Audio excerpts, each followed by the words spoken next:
Yes. So thank you very much for being here today. I know it's the awards now,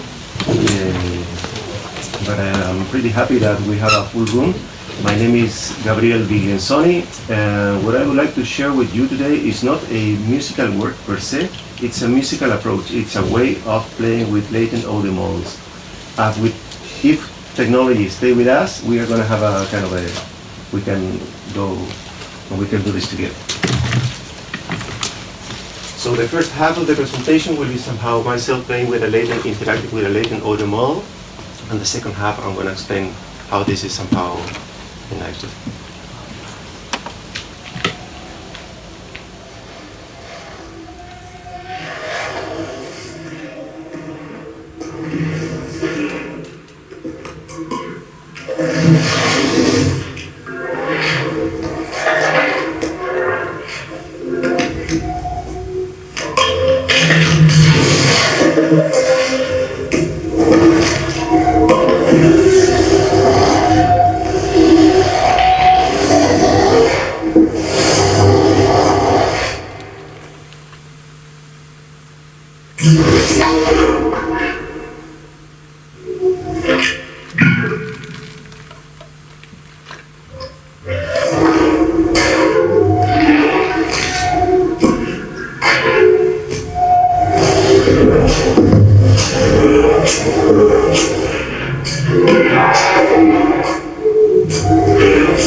So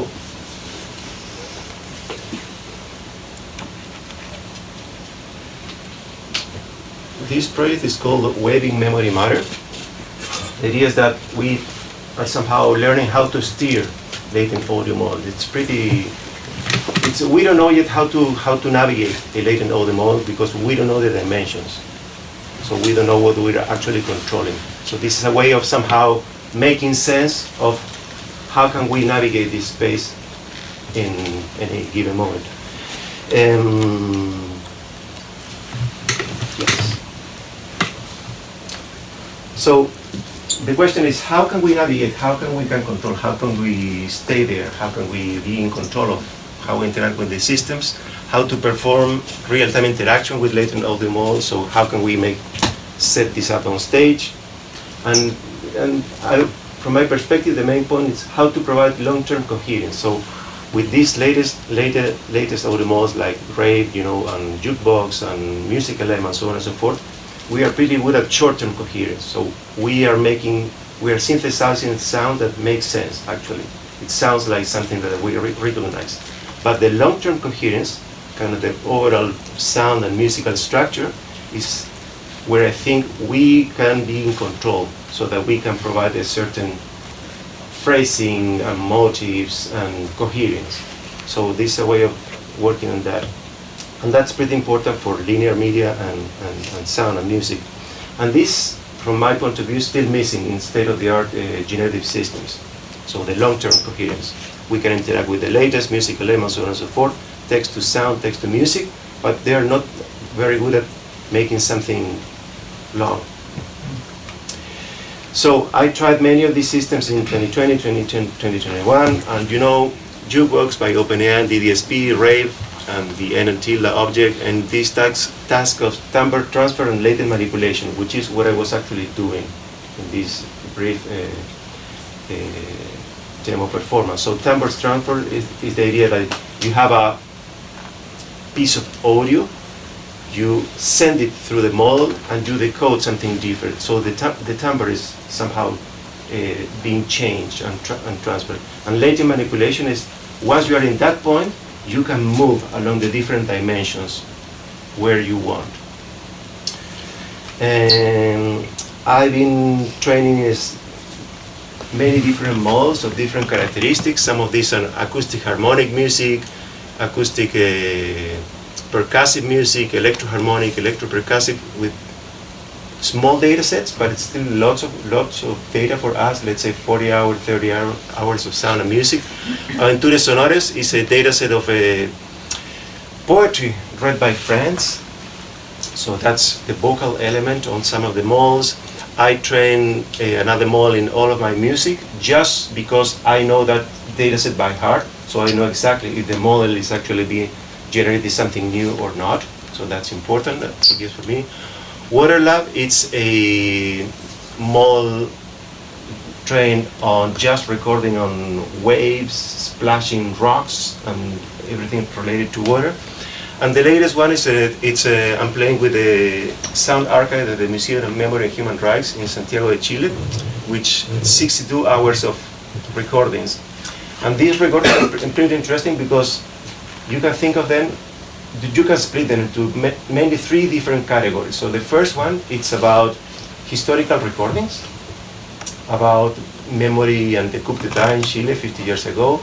The second one, it's about what I call the street, so people chanting and fighting in the street. And the third one is what I call audio letters, so people in the exile that send back recordings, recorded in cassette tape back in Chile. So all of those have different characteristics, and sonic characteristics, and also memories, different memories. So those are the ones that I'm somehow playing around with this approach. And this is what is actually being implemented. So, and this is the approach, no? And this is a work by myself and Rebecca Fury. So we have our latent audio model here, which is, it's like having a synthesizer in which, with a bunch of knobs, and we don't know what each one of those knobs do. Worst, when you load a new model, the knobs change. So it's pretty, we don't know what we're doing actually. So our approach is that we have something that we know, my face here on this. So I know different gestures. I know the gesture, I know when I open my mouth, and so on and so forth. I can have a XY grid position. I know when I go to the top left position, I want to do something. So we are training a model in which we provide examples for each specific gesture that we know to a position on the high performance space, on the computer latent space of the neural audio synthesis model. So we provide examples. When I tilt my head up, I want a certain configuration. When I tilt my head down, I want another configuration. When I open my mouth, something different. So then I can play with the approach on the human performance space. And all of those are somehow interpolated in the other one. And this is where it's actually implemented. So we can have any gestural controller, some of the ones that we are going to introduce soon. We have some kind of interactive machine learning application, which could be Wakinator or Flucoma or anything that you want to play with. And then we have our latent audio model here, which in this case is RAID.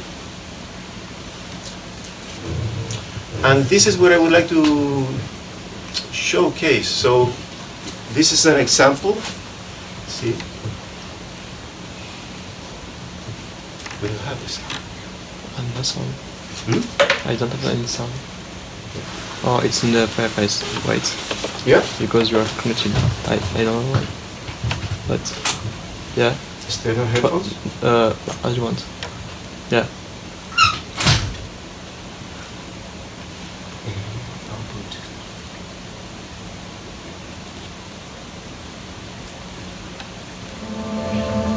So that's the space that we know. It's an X-Y position, pretty basic of the Wakinator training example. And I'm mapping those 2 dimensions to control 16 dimensions of a model trained of acoustic harmonic sounds.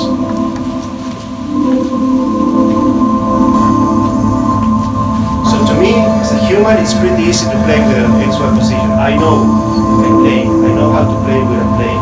but I know how to play with other things. So we have that interactive machine learning layer that kind of taking control of all the regressions and all the interpolations.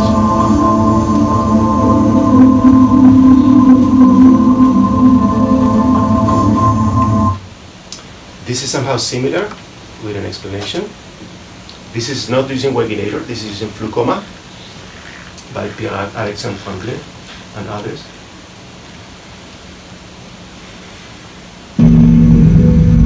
So I'm explaining here that we don't know how to play with that 8 dimensions. There are no nodes, no nothing, you know. So what I do is somehow find a spot that I like, and then I map that spot to a place that I like. So what I'm doing here is that I find a certain configuration, and I map that into certain point of the space that I know.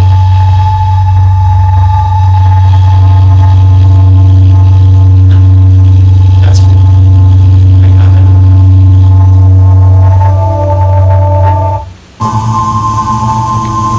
When I'm done with finding different spots that I like, sound marks, and like both, I can actually play with the system.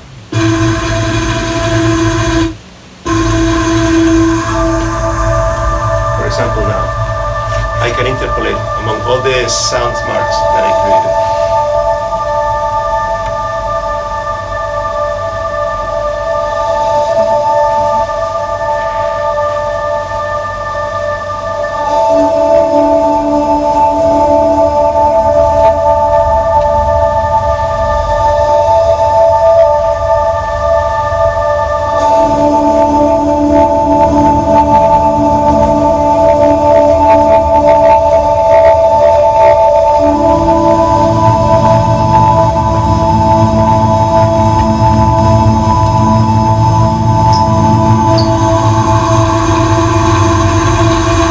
I've used a similar approach in performances. This is a concert in CMAS, that's a Mexican Center for Music and Sound Art in Morelia.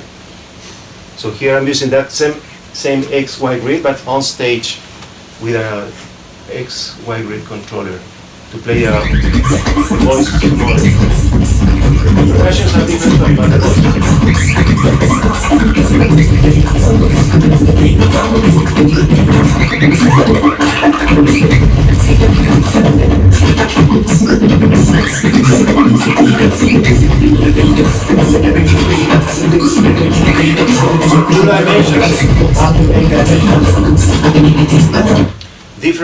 different projects, 6 degrees of freedom to 16 degrees of freedom with sound artist dedosmuertos here in the room. This is in La Villette 2 years ago. I'm playing a game track controller on my right hand.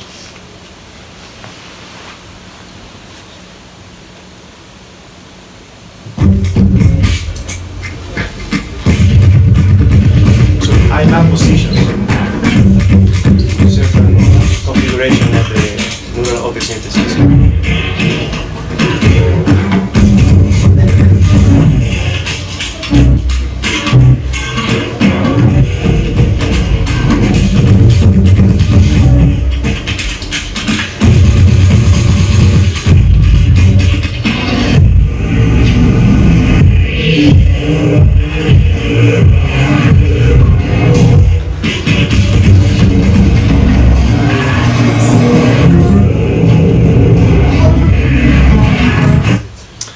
Finally, this is something that we submitted for NURIPS this year, which is a similar kind of approach with the video camera on my face, but with a different model.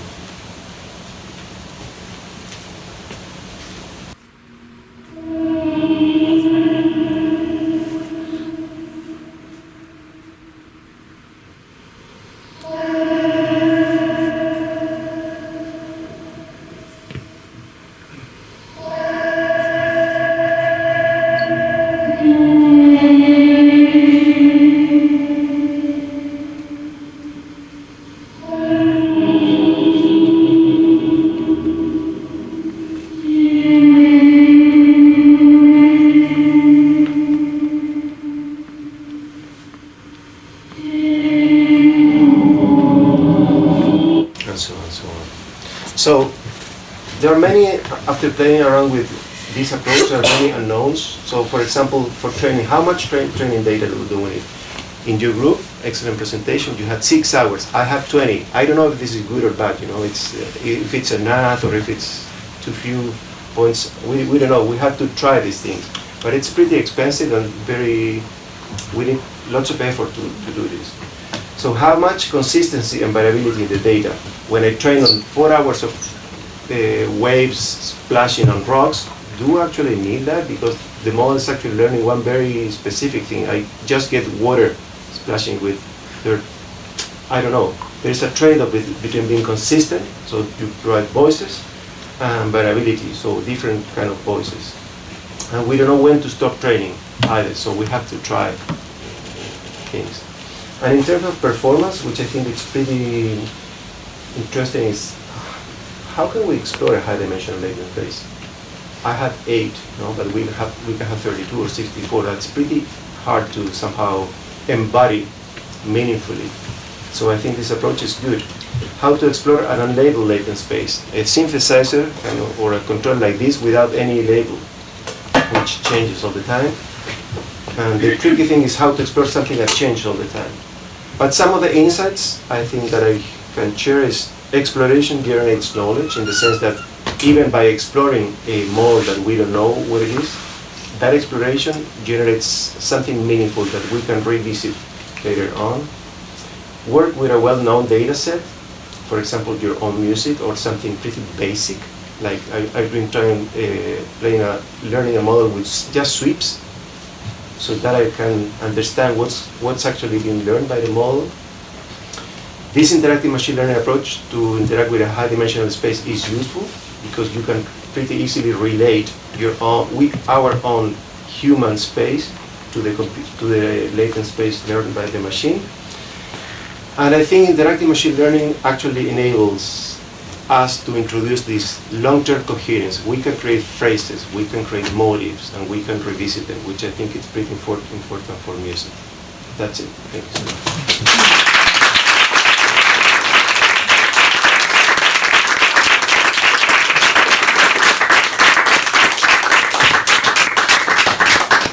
Any question? Yep.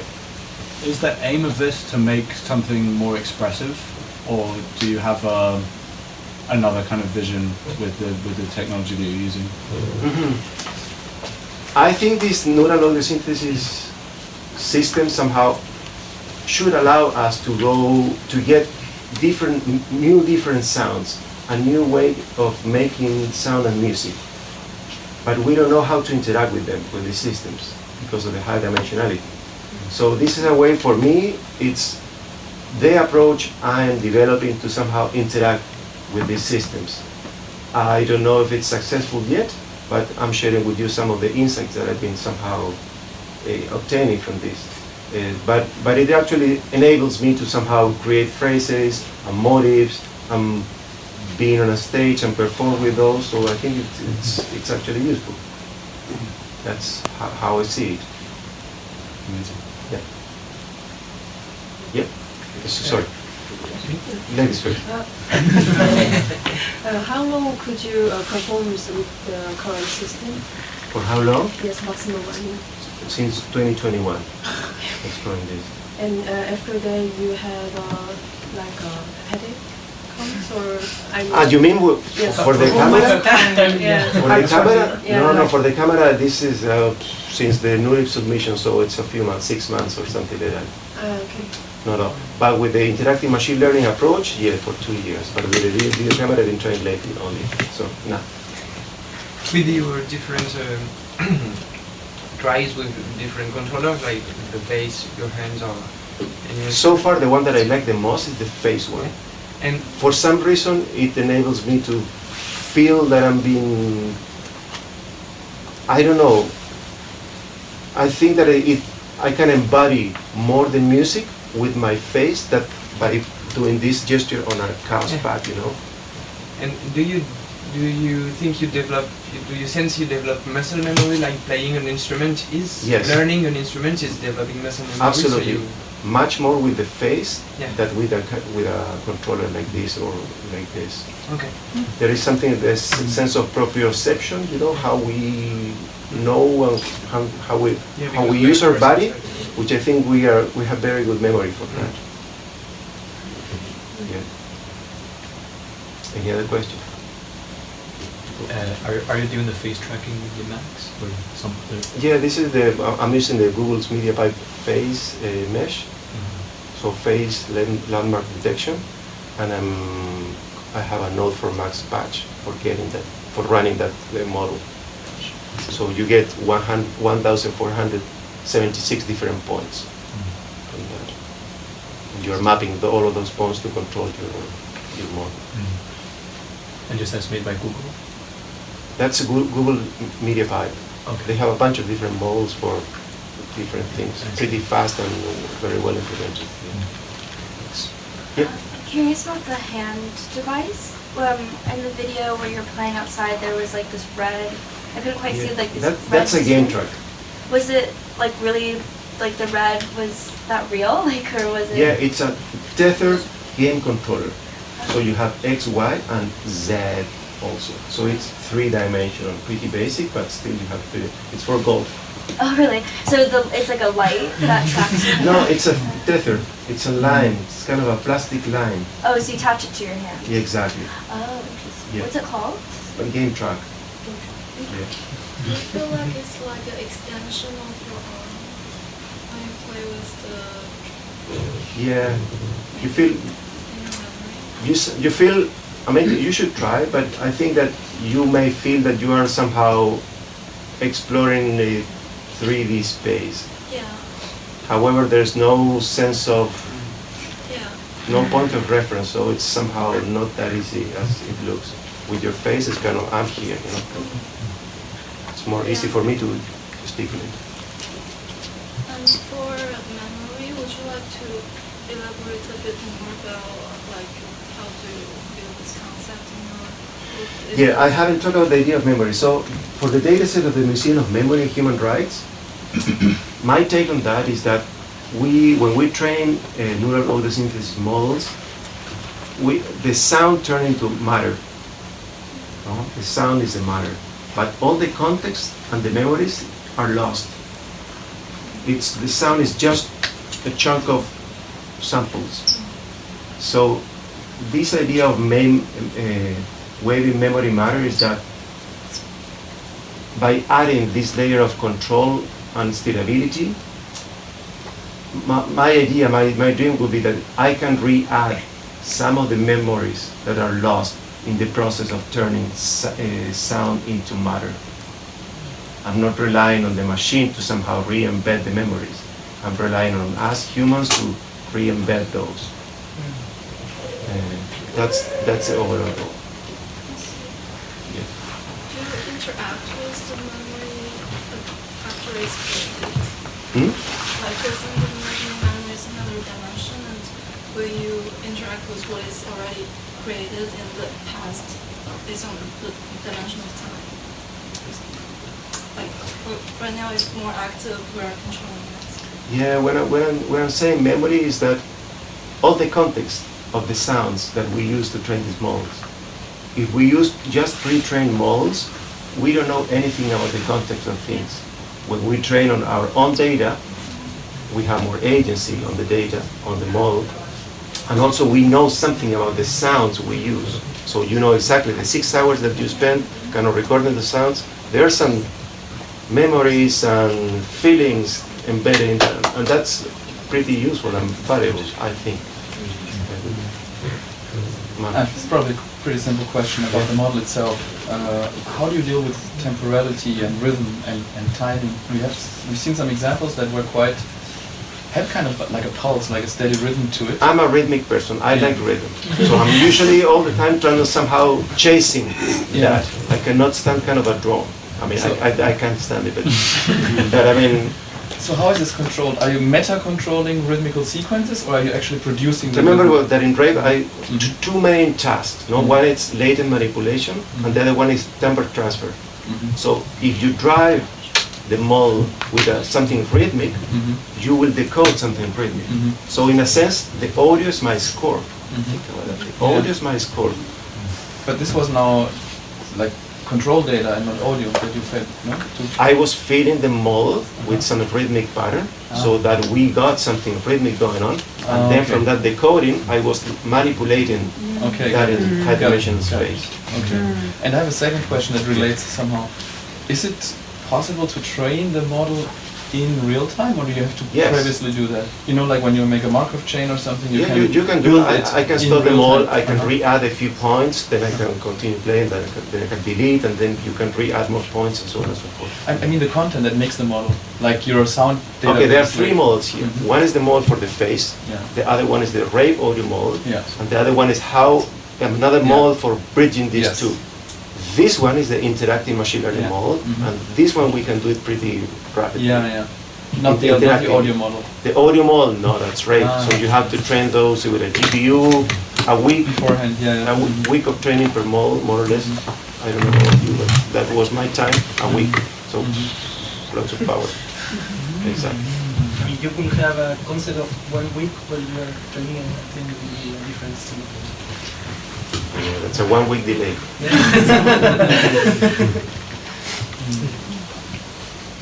Are we? Can I ask one more? Yeah. Have you tried to work with different interpolations? Because from what I understand it, I think it's kind of pushing the steerability into another space somehow. I mean, there's other synthesizers that have a lot of parameters, and there's also approaches to dimension reduce them. But what you basically make is like a projection from that space into another one. So you create different points, and then you go linear between the points. And one example that we saw with the 8 dimensions, it's almost a little bit like time multiplexing. So when you have much time, you find a configuration that you like, and it's like a preset, and then you have another one, and so on. But how can we do this when you have like 100 dimensions? Then it's more difficult to find all the sets, right? I don't know. You have the first one that I showed you, I had 16 dimensions, which you don't know what's going on with each one of them. So I just play with them all a lot. If I get bored, I press random, I get another configuration, you know, and then you can start tweaking, you know. But that's what I mentioned. Exploration generates some kind of knowledge, at least with that model. Because the model will not change, it will be somehow static in a way. And could you machine learn, and I mean human learn it somehow? That's very interesting to use a reinforcement learning approach in which you can have a machine somehow proposing to you interesting points. The stuff you like.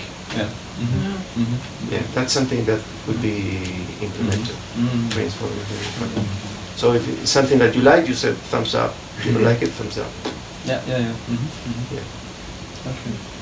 So thank you very much.